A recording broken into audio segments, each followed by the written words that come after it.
Finally, after reviewing a number of games that nobody really cares about anymore, I'm back in present day, reviewing new games that you actually care about. Starting with a remake of a 13-year-old game.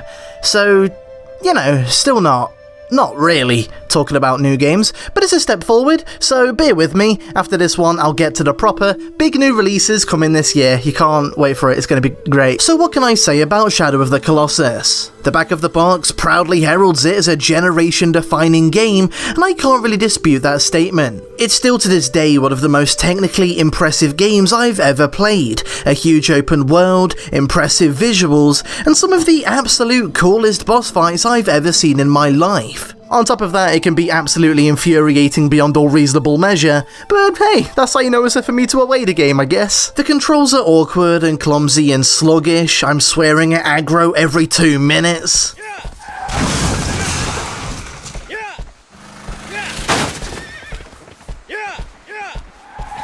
Sometimes the Colossi just will not do what you want, and Wonder seems to lose his balance anytime a Colossus breathes too hard.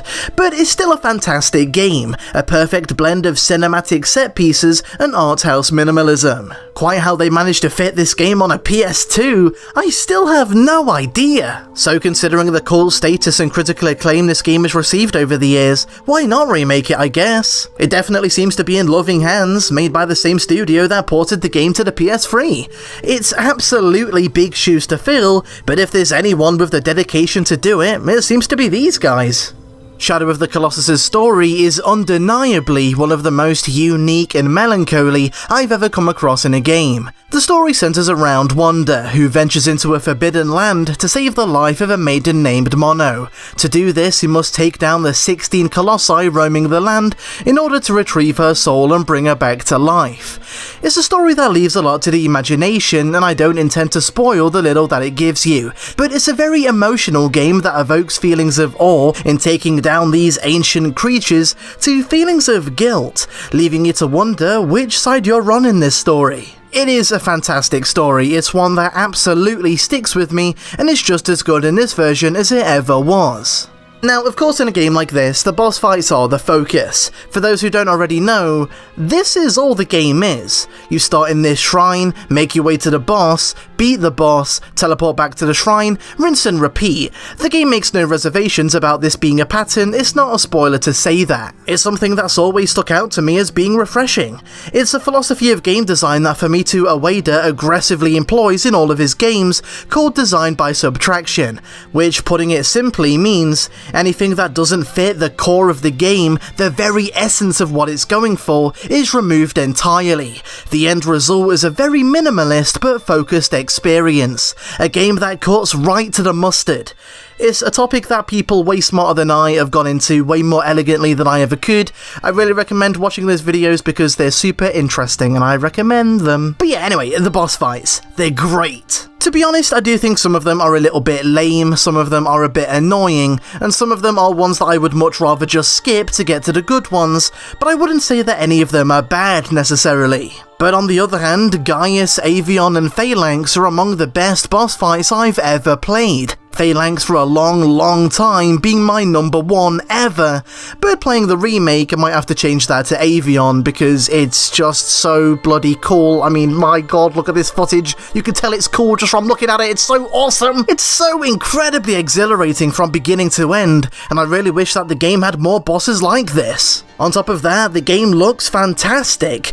I usually try not to put too much emphasis on talking about how good a game looks anymore because, I mean, that shouldn't really be too out of the ordinary in 2018, but I was in genuine disbelief at how good this game looks. Starting off the game, I was convinced that this was a pre-rendered cutscene of some kind of trick. But no, this is actually just how the game looks. I don't remember the last time I was in actual disbelief of a game's visuals, so I feel like it really needs to be said just how much I appreciate every last detail. I can almost feel the specks of water on my face. I can almost feel my hay fever acting up in areas like this. That actually wasn't a joke, as stupid as that sounds. There were a few times where I felt like I had to sneeze because I was surrounded by so many trees and foliage.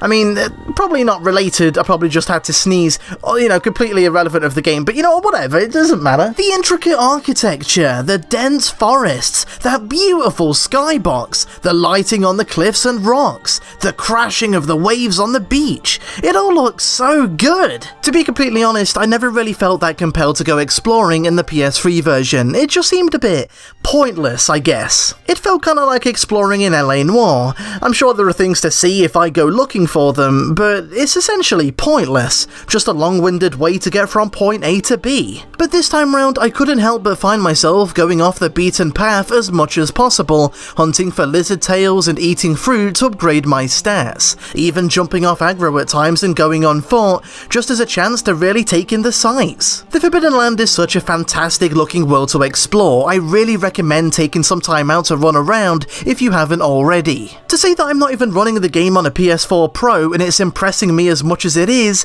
pretty outstanding. Other than that, the controls are good. Both the modded and the classic button layouts feel nicer to handle than before, and the photo mode is a nice addition too, even if it is pretty lackluster compared to other games' photo modes. The extra filters are a nice thing to play around with, even if it's just for photo mode, and collecting coins is a nice added challenge for those who are completely insane. To be honest, there's only one real complaint that I have, which is one point in the game where I do prefer the original game's atmosphere. Meeting the first Colossus in the PS3 version feels a lot more ominous. Running to catch up with this hulking mass, being engulfed by sand and dust as he walks. It's a super nice visual, and a foreboding introduction to your first encounter in the game. In the PS4 version, although the lighting is a bit nicer, the atmosphere feels a little bit sapped out as the Colossi leaves no dust in his path as he walks. It's a bit of a downgrade, it does dampen the first big reveal of the game a little bit, but it's a minor gripe. I'm also kinda tempted to say that the colour palette feels a little bit muted and desaturated compared to the PS3 version too, but it's either something I'm willing to forgive, or it's in my imagination anyway as I'm just looking for things to compare, so either way I'm just gonna shut up. Overall, Fumito Ueda is a genius. The guy knows what he's doing, and he did indeed craft a generation-defining game in 2005 that will no doubt go down as a classic gaming masterpiece. But I gotta hand it to Bluepoint, this is the definitive way to play this game. It feels nicer to play, the game looks outstanding, the story resonates just as much as ever, the magic is still entirely there in my opinion. It's a damn good game made even bloody better. It's a slippery slope remaking a game. It's an idea that comes with ruthless scrutiny, picking apart every last detail to find a potential flaw. No rock, or in my case, speck of dust left unturned. But by showing a meticulous degree of passion and dedication to preserve the spirit of the original game, Bluepoint have truly set the bar for how a remake should be handled. I've gotten in the past about adding in the cut Colossi, something that the game is notorious for, the original game going from 48 Colossi fights right down to 16, and there is still a certain part of me that aches, knowing that I'll never get to fight those bosses. But is the game really a missed opportunity because of that?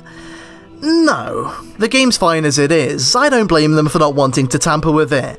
I don't think I would either, to be honest. As it is, it succeeds as both a fantastic and fun video game and a truly impactful piece of art.